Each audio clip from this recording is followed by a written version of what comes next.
Assalamu alaikum.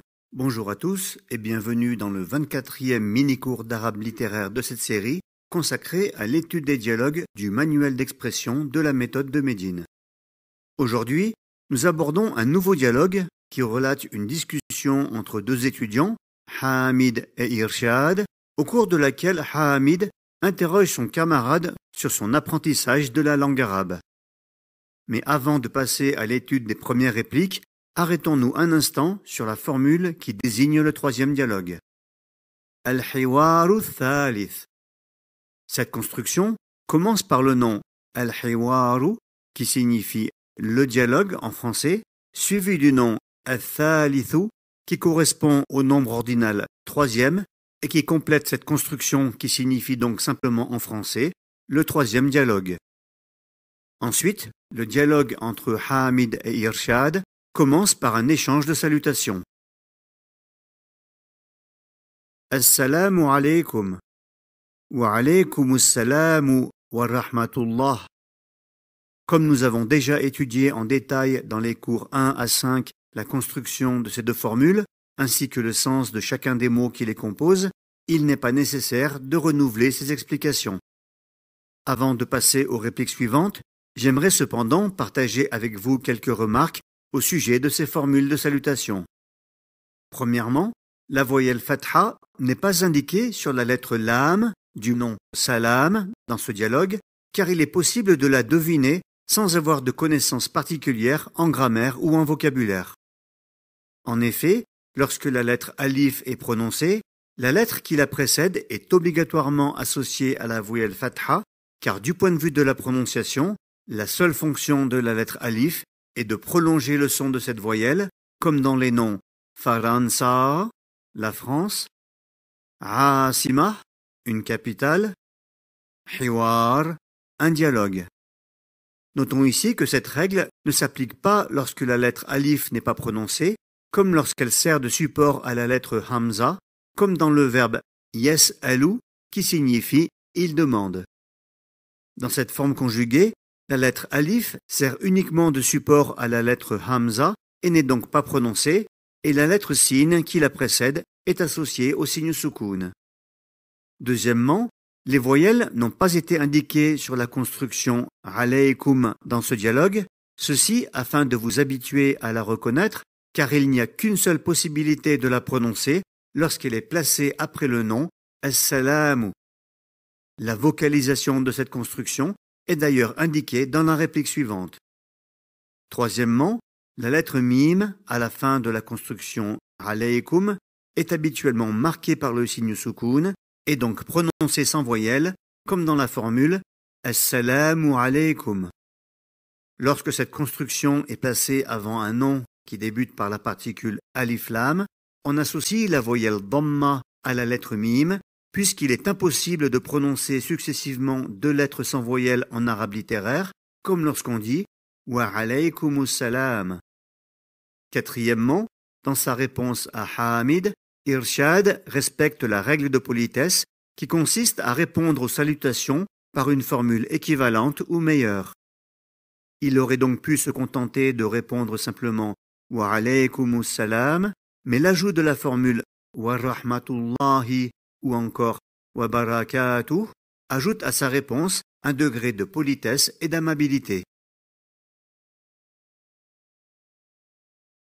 Intéressons-nous maintenant à la suite de ce dialogue dans laquelle Hamid interroge Irshad sur ses études de langue arabe.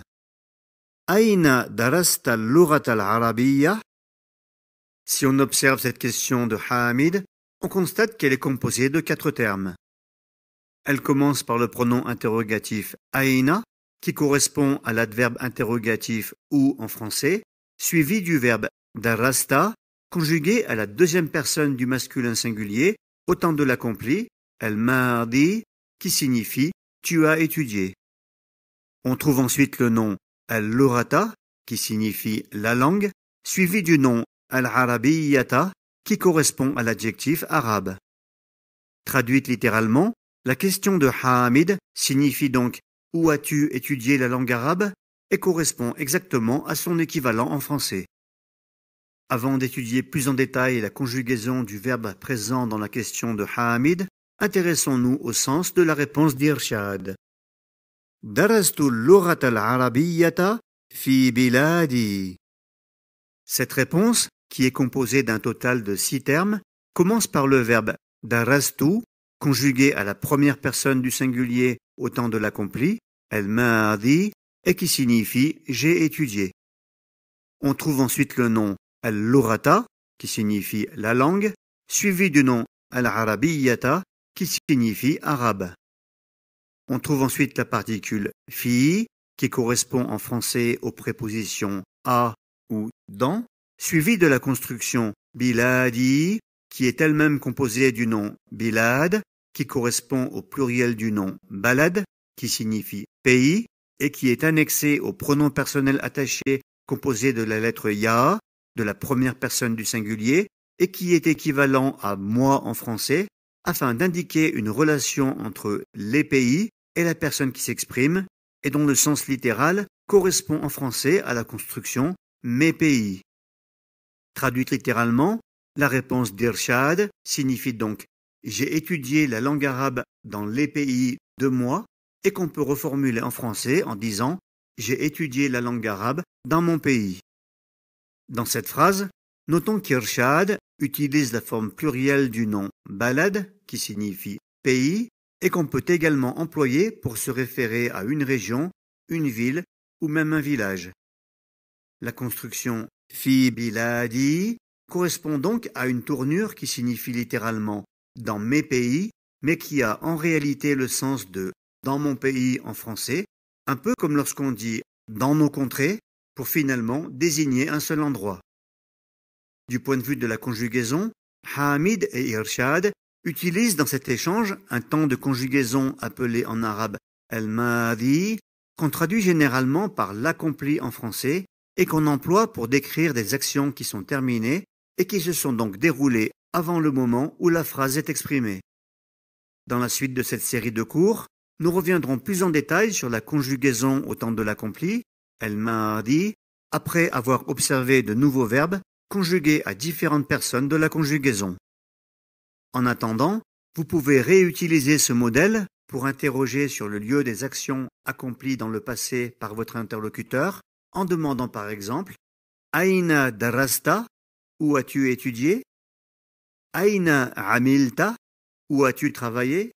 « Aina la'ibta » où as-tu joué ? Ou encore pour répondre en évoquant vos propres actions passées en disant « Darastu fil Qahira » j'ai étudié au Caire. « Amiltu fil Kuwait » j'ai travaillé au Koweït. « La'ibtu fil Hadiqa » j'ai joué dans le jardin. Avant de passer à la suite du dialogue, revenons un instant sur les 4 premières répliques du 3e dialogue que nous avons commencé à étudier dans les cours 24 et 25 et que je vous propose de relire et de réécouter. Assalamu alaikum. Wa alaikum assalamu wa rahmatullah. Aina darasta al-lughata al-arabiyyah? Darastu al-lughata al-arabiyyata fi biladi. Du point de vue de la prononciation, il est important ici de rappeler la règle de lecture qui implique en arabe littéraire de ne pas prononcer la voyelle finale des mots en fin de phrase ou lorsqu'on fait une pause. En effet, dans la lecture de cette partie du dialogue, je n'ai donc volontairement pas prononcé la voyelle kasra à la fin du nom Allah dans la salutation prononcée par Irshad, ni la voyelle fatha à la terminaison du nom al-arabiyyata dans la question de Hamid. Wa alaykum assalamu wa rahmatullah. Aina darasta al-lughata al-arabiyyah? Dans cette dernière réplique, j'ai également remplacé la prononciation de la lettre ta marbuta par celle de la lettre ha, qui n'est d'ailleurs pas toujours audible lorsqu'elle est prononcée sans voyelle. Dans la réponse d'Irshad à cette question de Hamid, j'ai en revanche bien prononcé la lettre ta marbuta ainsi que la voyelle fatha qui lui est associée à la terminaison du nom al-arabiyyata, puisque la phrase n'est pas terminée et que je n'ai pas jugé nécessaire de faire une pause à cet endroit. درست اللغة العربية في بلادي. J'ai étudié la langue arabe dans mon pays. Au niveau débutant et intermédiaire, lorsqu'on étudie la grammaire et la conjugaison, il est cependant souvent utile de prononcer les voyelles situées en fin de phrase dans le but de s'appliquer à respecter les règles apprises pendant le cours, comme nous le ferons d'ailleurs assez fréquemment dans cette série de mini-cours, même si ce n'est pas l'usage conventionnel à l'oral en arabe littéraire. Du point de vue de la conjugaison, on trouve dans la question de Hamid le verbe darasta, qui constitue la forme conjuguée du verbe darasa, qui signifie étudier, à la deuxième personne du masculin singulier du temps de l'accompli, al-madi. Aina darasta, où as-tu étudié? Dans cette forme conjuguée, la terminaison composée de la lettre ta, associée à la voyelle fatha, représente en réalité un pronom personnel attaché de la deuxième personne du masculin singulier. L'ajout de cette terminaison permet donc à cette forme conjuguée d'être suffisamment explicite pour ne pas nécessiter la présence du pronom personnel isolé anta qui lui correspond. En arabe littéraire, pour demander « Où as-tu étudié ?», on ne dira donc pas « Aina anta darasta », mais tout simplement « Aina darasta ».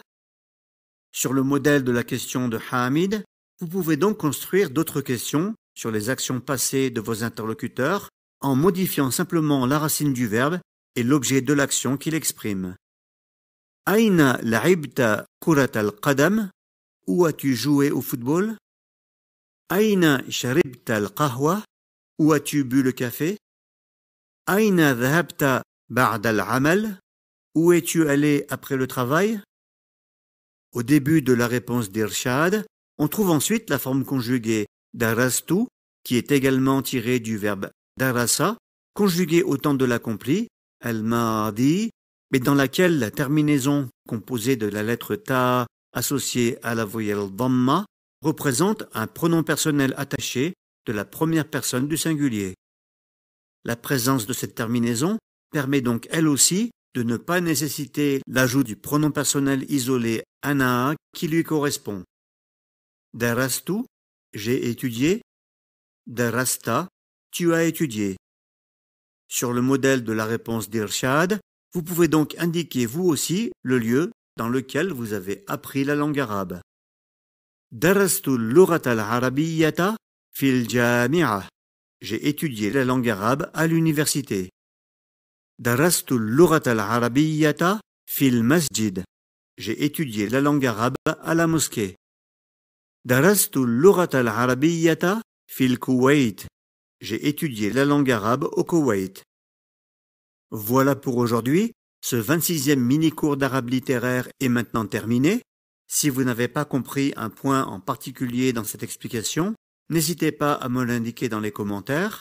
Si vous souhaitez recevoir les prochains cours ou consulter les cours déjà publiés, ainsi que l'ensemble de mes supports d'apprentissage de l'arabe littéraire, je vous invite à vous inscrire gratuitement au club privé Arabe Réussite en cliquant sur le lien indiqué dans la description. Pour être averti de la parution de mes nouvelles vidéos, abonnez-vous à ma chaîne. Wassalamu alaikum.